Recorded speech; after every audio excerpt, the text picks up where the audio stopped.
dibanding aset yang lain. Kalau kalian taruh misalnya di saham gitu, 1 juta yang tadi kalian taruh di indeksnya saham, yaitu basket dari kumpulan saham-saham lain, itu kan justru jadi minus. Kalau kalian taruh di reksadana, mungkin nggak sampai 1,1 juta bahan uangnya. Sedangkan kalau kalian taruh di Bitcoin, uang 1 juta yang sama tadi itu jadi 1,8 juta. Di sini gue mau cerita sedikit. Gue pertama kali masuk ke dunia cryptocurrency ini di saat umur gue masih 16 tahun. Kalian misalnya di sini gitu kan, masih gembel banget gitu kelihatannya. Di situ gue udah banyak mengalami siklus-siklusnya ya. Jadi 2016 itu Bitcoin pernah naik, terus crash lagi 2017. Dia pernah naik lagi 2021, crash lagi 2022. Jadi gue udah kena 2 siklusnya dari cryptocurrency ini. Gue udah kebakar di koin-koin micin ya tahun 2017, di mana gue merasa, oh ini bagus, gue beli, rugi semua uangnya. Dan terakhirnya siklus terakhirnya gue juga masih sama ya, gue masih kena juga gitu kan, seperti Luna ya, gue kena uang gue di namanya protokol, namanya Anchor Protocol, di mana protokol ini menawarkan bunga 19% fix untuk stablecoin ya, yaitu cryptocurrency yang di-peg sama US dollar 1:1.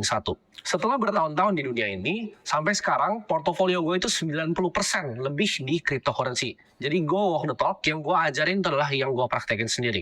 Konsep yang kita perlu ngerti tentang dunia cryptocurrency, kenapa ini terjadi semuanya, kita harus tarik balik dulu ya. Kita harus ngerti tentang konsep dari uang itu sendiri. Jadi kita belajar, kenapa sih adanya uang kertas ya? Dulunya koin itu dari mana? Jadi kalau kita mulai ke permulaan di awal, ada sistem yang namanya barter, di mana kita tukeran ya. Lu punya misalnya 10 apel, gua punya 1 ikan yang gede, kita tukeran. Lu kasih gua 10 apel, gua kasih 1 ikan. Tapi cepat atau lambat, manusia itu sadar bahwa ini nggak bisa nih dilakukan barter ini. Karena gini, kalau kalian punya 10 apel, tuker 1 ikan, mungkin ada yang mau. Tapi kalau kalian punyanya apel, mau tuker sama 1 rumah, mau berapa ratus, berapa ribu apel yang kalian tukar untuk rumah ini, ya kan? Jadi di situ nggak cengli. Dan problemnya dengan misalnya buat yang punya apel atau punya ikan, kalau ditukar sama rumah, mungkin proses transaksinya lama, dan begitu udah transaksi nih apel sama rumah, apelnya udah basi. Uang itu kan adalah transfer antara value. Transfer antara value. Barter kalian punya apa? Transfer value.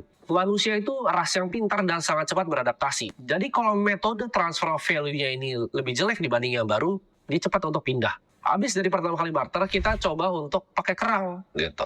Tapi teknologi makin tinggi, kita makin banyak explore di laut, ternyata kerang itu banyak gitu kan. Nggak langka lagi, jadi nggak bisa dong pakai kerang, orang tinggal ngambil kerangnya.